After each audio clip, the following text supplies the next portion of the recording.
نحمده ونصلي على رسوله الكريم اما بعد فاعوذ باللہ من الشیطان الرجیم بسم اللہ الرحمن الرحیم۔ ناظرین کرام، نبی کریم صلی اللہ علیہ وسلم نے فرمایا، یہ سورت مجھے دنیا کی ہر چیز سے پیاری ہے۔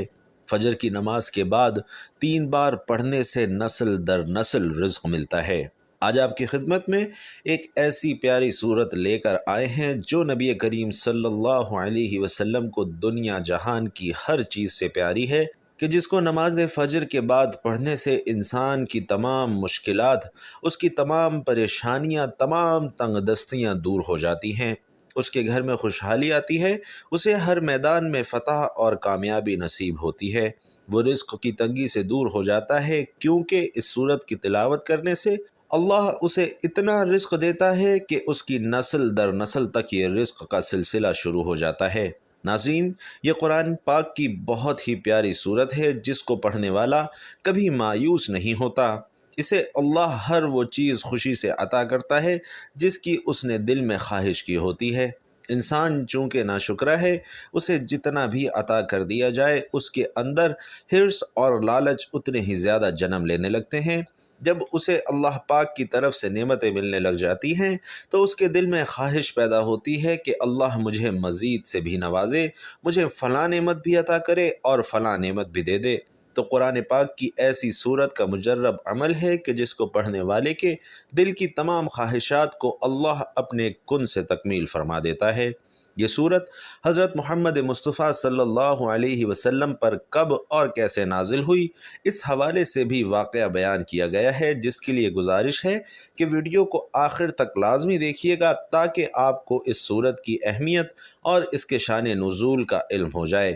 یہ صورت ایسی ہے کہ جس کے نام سے ہی ظاہر ہو جاتا ہے کہ انسان زندگی کے کسی میدان میں بھی ناکام نہیں رہے گا، اس کو ہر میدان میں، ہر کام میں زندگی کا کوئی بھی مقصد ہو، انشاءاللہ کامیابی ہی نصیب ہوگی۔ محترم ناظرین، اللہ نے حضرت محمد مصطفیٰ صلی اللہ علیہ وسلم کی مقدس ہستی کو تمام انسانوں کے لیے رحمت للعالمین بنا کر بھیجا۔ اللہ پاک فرماتے ہیں کہ بے شک ہمارے پاس اللہ کی طرف سے ایک نور ہے، یعنی حضرت محمد مصطفیٰ صلی اللہ علیہ وسلم، اور ایک روشن کتاب یعنی قرآن مجید۔ حضور نبی کریم صلی اللہ علیہ وسلم کی پسند ناپسند ہر مسلمان کے لیے بہت زیادہ اہمیت رکھتی ہے، کیونکہ اسی محاذ پر اس کی کامیابی یا پھر ناکامی کا انحصار ہے۔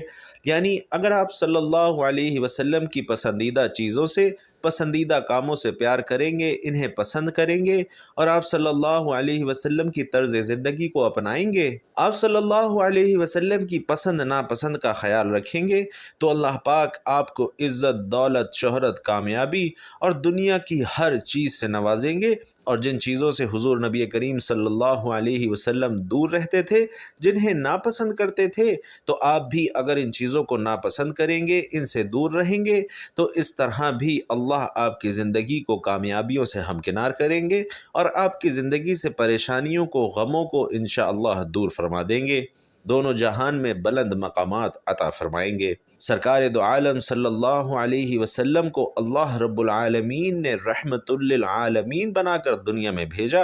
ناظرین، یہ لقب اور شرف ایسا ہے جو کسی اور کے لیے استعمال نہیں کیا گیا۔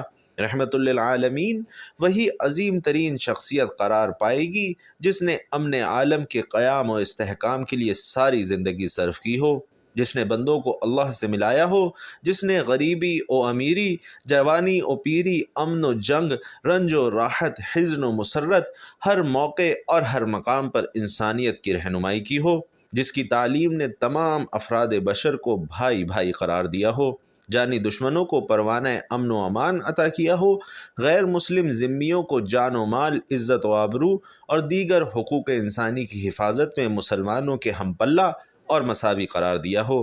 رحمت للعالمین وہی ہے جس نے تمام بنی نوع انسان کو انسانی، قومی، قانونی اور مالی مساوات کا درس دیا ہو، جس نے یہودیوں، عیسائیوں، منافقین اور تمام مخالفین کے ساتھ بے نظیر رواداری اور عدل و انصاف کا معاملہ کیا ہو، اور ان کے ہر طرح کے حقوق کی حفاظت کی ضمانت دی ہو۔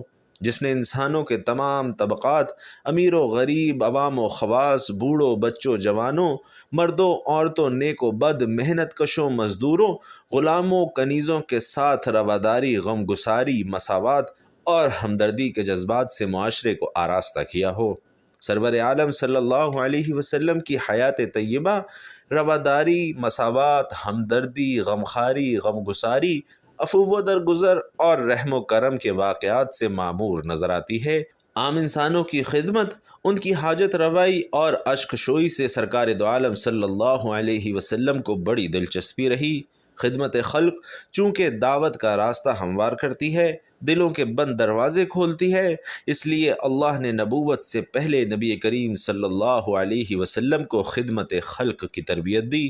خدمت خلق کے دائرے میں سرکار دو عالم صلی اللہ علیہ وسلم نے رشتہ داروں کا ہمیشہ خیال رکھا، ان کے ساتھ حسب مراتب معاملہ کیا، ان کے حقوق کی ادائیگی میں پیش رہے، یتیموں، بیواؤں اور بے نواؤں کی خبرگیری کی اور ان کی امداد فرمائی، بے روزگاروں کی مالی مدد اور مظلوموں مصیبت زدہ لوگوں کی دستگیری فرمائی، اور نبوت کے ساتھ سرفراز کیے جانے سے پہلے بھی مکہ میں امن و امان کے قیام کے لیے کی جانے والی جد و جہد میں آپ صلی اللہ علیہ وسلم ہر موقع پر برابر شریک رہے۔ محسن انسانیت حضرت محمد مصطفیٰ صلی اللہ علیہ وسلم کی نبوت اور رسالت کا امتیاز ناظرین یہ ہے کہ رحمان و رحیم پروردگار نے آپ صلی اللہ علیہ وسلم کو تمام جہانوں کے لیے رحمت بنا کر مبعوث فرمایا۔ ارشاد باری تعالی ہے، اور ہم نے اے رسول آپ کو تمام جہانوں کے لیے رحمت بنا کر بھیجا ہے۔ ناظرین، قرآن کریم کی یہ آیت مبارکہ قرآن ناطق رحمت للعالمین صلی اللہ علیہ وسلم کی شان رحمت، آپ صلی اللہ علیہ وسلم کے خصائل اور شمائل اور اخلاق کریمانہ کا جلی عنوان ہے۔ اس میں کوئی شبہ نہیں کہ اللہ عز و جل کے تمام انبیاء اور مرسلین رحمت تھے، مگر رحمت للعالمین نہیں تھے۔ ان کی شان رحمت اپنی قوم، اپنے علاقے، اپنے دور اور اپنے زمانے تک محدود تھی، جبکہ رحمت مجسم محسن عالم حضرت محمد مصطفیٰ صلی اللہ علیہ وسلم کی رحمت اور شفقت کا دائرہ ہر زمانے، ہر قوم اور جملہ مخلوقات، یہاں تک کہ تمام جہانوں اور دنیا اور آخرت کو شامل ہے۔ رحمت للعالمین کی صفت رحمت اور آپ صلی اللہ علیہ وسلم کی شان رحمت کی تجلی عام ہے۔ رحمت کے اس خزانے اور امت کے غمخوار کے دربار میں دوست، دشمن، اپنا پرایا، مرد، عورت، بچے، بوڑھے اور تمام جہانوں کا ذرہ ذرہ، ہر ایک صنف ہستی برابر کے حصے دار ہے۔ آپ صلی اللہ علیہ وسلم کی شان رحمت تمام عالمین، تمام جہانوں اور ہر عہد پر محیط ہے۔ کفار و مشرکین نے مکہ مکرمہ میں وہ کون سا ظلم تھا جو سرکار دو عالم صلی اللہ علیہ وسلم اور صحابہ کرام کے ساتھ روا نہ رکھا؟ آپ صلی اللہ علیہ وسلم کو جسمانی اور ذہنی اذیتیں دی گئیں، آپ صلی اللہ علیہ وسلم پر پتھروں اور سنگریزوں کی بارش کی گئی، آپ صلی اللہ علیہ وسلم کے راستے میں کانٹے بچھائے گئے، آپ کا گلا گھونٹا گیا، نماز کی حالت میں آپ پر اونٹ کی اوجڑی رکھ دی گئی، آپ کے قتل کے منصوبے تیار کیے گئے، 3 سال تک شب ابی طالب میں آپ صلی اللہ علیہ وسلم کو محصور رکھا گیا، جس میں ببول کے پتے کھا کر گزارا کرنے کی نوبت آئی۔ طائف میں آپ صلی اللہ علیہ وسلم کو سخت اذیت پہنچائی گئی، لوگوں نے آپ صلی اللہ علیہ وسلم کو اتنا زد و کوب کیا کہ آپ صلی اللہ علیہ وسلم کے نعلین مبارک خون سے لبریز ہو گئے۔ آپ صلی اللہ علیہ وسلم کو مکہ سے ہجرت کرنے پر مجبور کیا گیا۔ آپ صلی اللہ علیہ وسلم مدینہ تشریف لے گئے تو وہاں بھی سکون اور اطمینان سے رہنے نہ دیا گیا اور ہر طرح کی یورشیں جاری رکھی گئیں۔ یہود کے ساتھ مل کر رحمت عالم اور مسلمانوں کے خلاف منصوبہ بند مہم چھیڑ دی گئی۔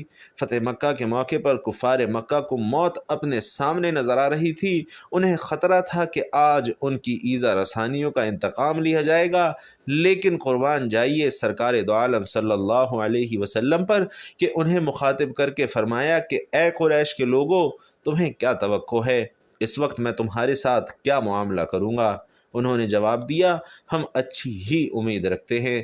آپ صلی اللہ علیہ وسلم کریم النفس اور شریف بھائی ہیں اور کریم اور شریف بھائی کے بیٹے ہیں۔ آپ صلی اللہ علیہ وسلم نے ارشاد فرمایا، میں تم سے وہی کہتا ہوں جو یوسف نے اپنے بھائیوں سے کہا تھا، آج تم پر کوئی الزام نہیں، جاؤ تم سب آزاد ہو۔ سبحان اللہ۔ ناظرین، ایسے پیارے نبی پر ایک پیارا اور مختصر سا درود صلی اللہ علیہ وسلم آپ کمنٹ باکس میں لکھ کر ضرور شیئر کیجئے گا۔ ناظرین کرام، علامہ شبلی نعمانی رحمت دو عالم حضرت محمد صلی اللہ علیہ وسلم کی سیرت طیبہ کے ان واقعات کو نقل کرنے کے بعد آپ صلی اللہ علیہ وسلم کی شان رحمت اور رحمت للعالمین کے متعلق لکھتے ہیں کہ حضور انور صلی اللہ علیہ وسلم کی ذات پاک تمام دنیا کے لیے رحمت بن کر آئی تھی۔ حضرت مسیح نے کہا تھا کہ میں امن کا شہزادہ ہوں، لیکن امن و سلامتی کے شہنشاہ اعظم حضرت محمد مصطفیٰ صلی اللہ علیہ وسلم کو خداوند ازل ہی نے خطاب عطا کیا، وما ارسلناک الا رحمت للعالمین، کہ ہم نے آپ کو تمام جہانوں کے لیے رحمت بنا کر بھیجا ہے۔ آپ صلی اللہ علیہ وسلم کے خزانہ رحمت میں دوست، دشمن، کافر، مسلم، آقا، غلام، انسان، حیوان، ہر ایک صنف ہستی برابر کی حصے دار تھی۔ آپ صلی اللہ علیہ وسلم نے فرمایا، میں رحمت بنا کر بھیجا گیا ہوں، اور آپ صلی اللہ علیہ وسلم نے دنیا کو پیغام دیا کہ ایک دوسرے سے بغض اور حسد نہ کرو، ایک دوسرے سے منہ نہ پھیرو، اور اے خدا کے بندو آپس میں بھائی بھائی بن جاؤ۔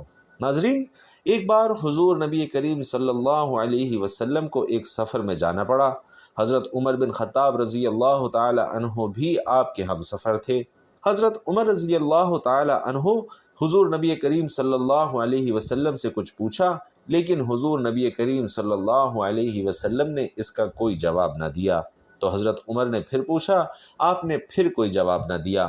جب تیسری مرتبہ پھر پوچھا اور اس مرتبہ بھی کوئی جواب نہیں دیا، تو حضرت عمر رضی اللہ تعالی عنہ اپنی بے بسی پر رو پڑے کہ حضور نبی کریم صلی اللہ علیہ وسلم سے 3 مرتبہ عاجزی سے سوال کیا، اور نبی کریم صلی اللہ علیہ وسلم نے کسی مرتبہ بھی جواب نہیں دیا۔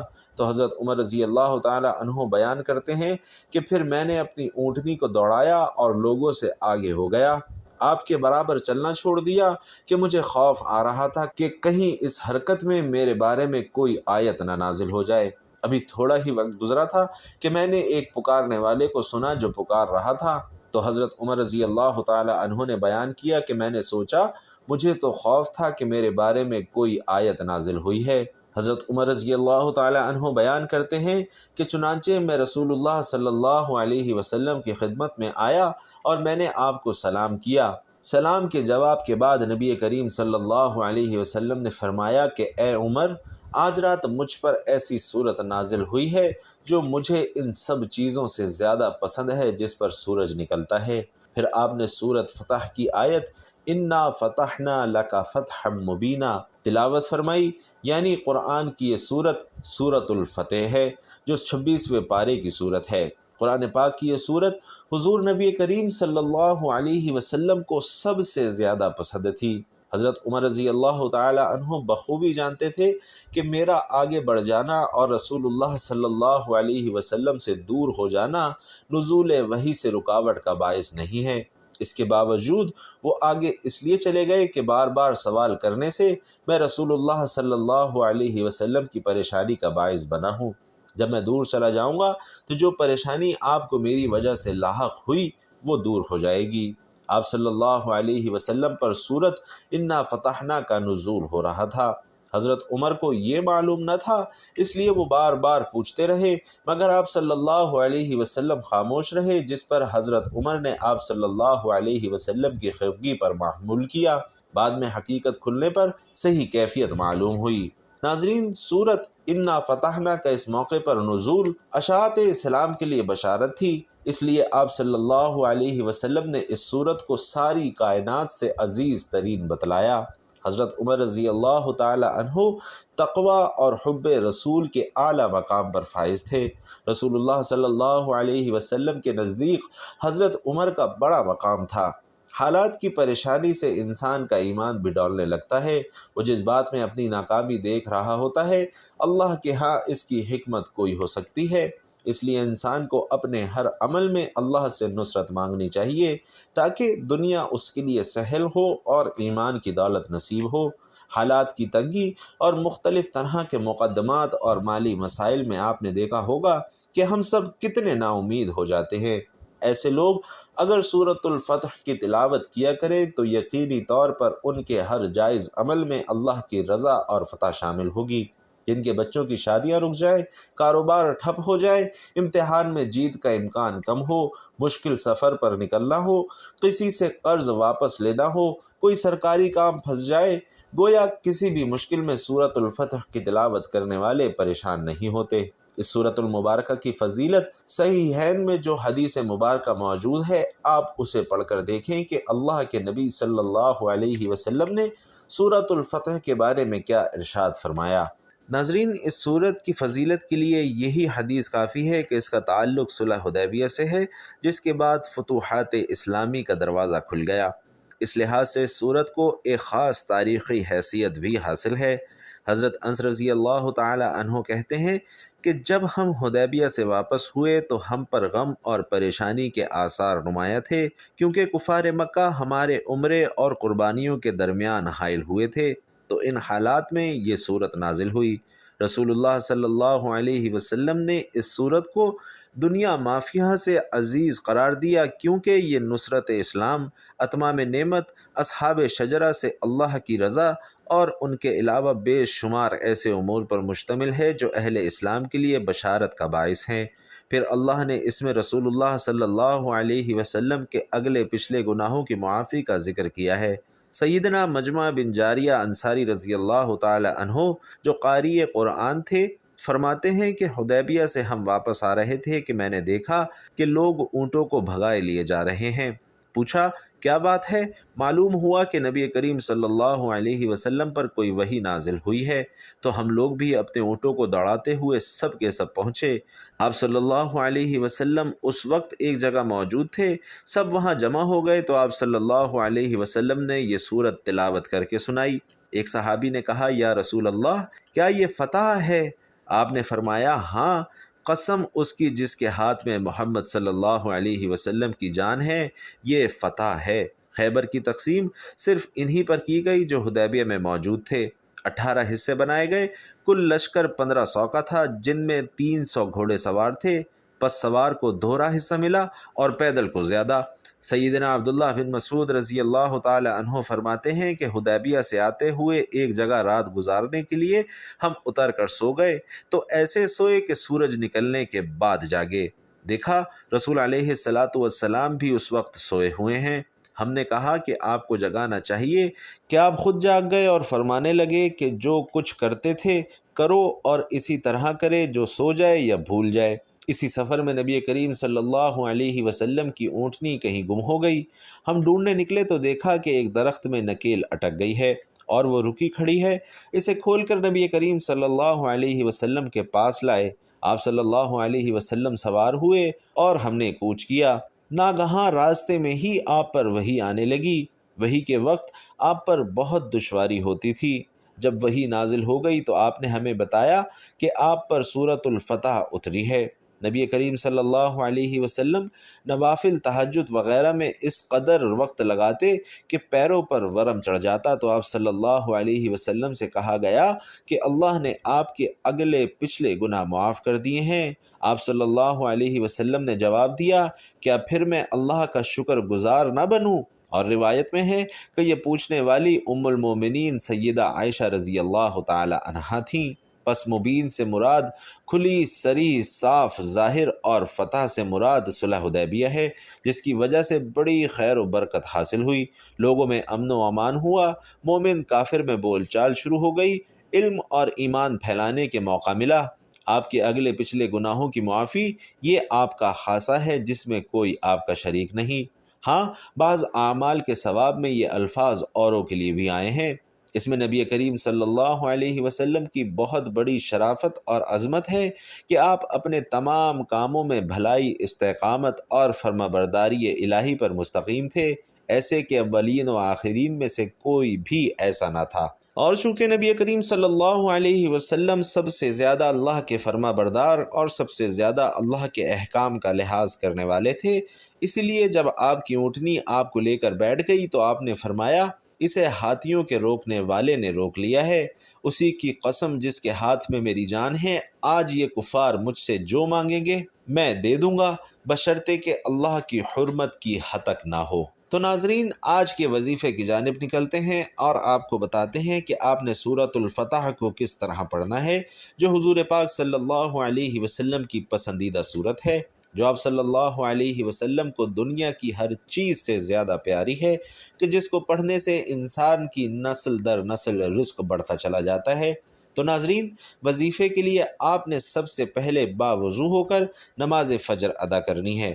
جب فجر کی نماز ادا کر لیں تو اس کے بعد جائے نماز پر بیٹھے بیٹھے قرآن پاک کھول لیں، یا جہاں بھی آپ کا دل کرے قرآن پاک کھول کر اس کی زیارت کریں، اور پارہ نمبر 26 کی یہ سورت جو سورۃ الفتح کے نام سے مشہور ہے، اس کی تلاوت شروع کر دیں۔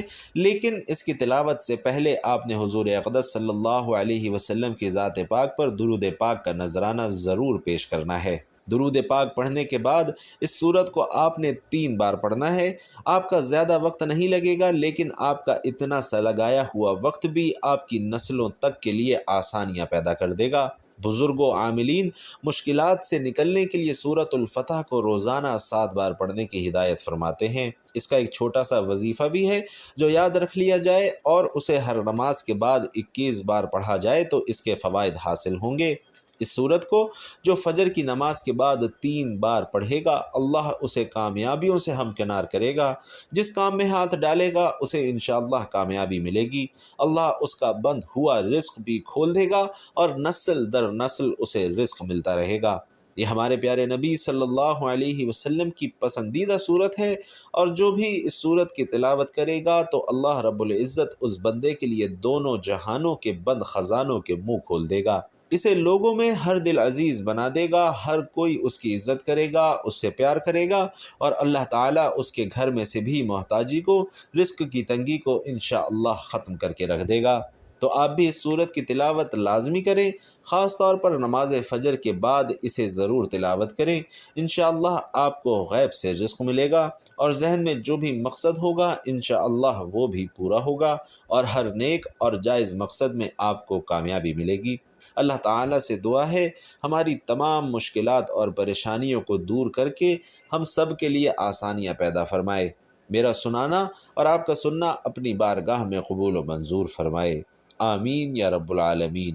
ناظرین، گزارش ہے کہ اللہ تعالیٰ کے 99 ناموں میں سے کوئی ایک نام لکھ کر کمنٹ باکس میں ضرور شیئر کیجئے گا۔ اللہ تعالیٰ ہم سب کا حامی و ناصر ہو، آمین۔ السلام علیکم ورحمۃ اللہ۔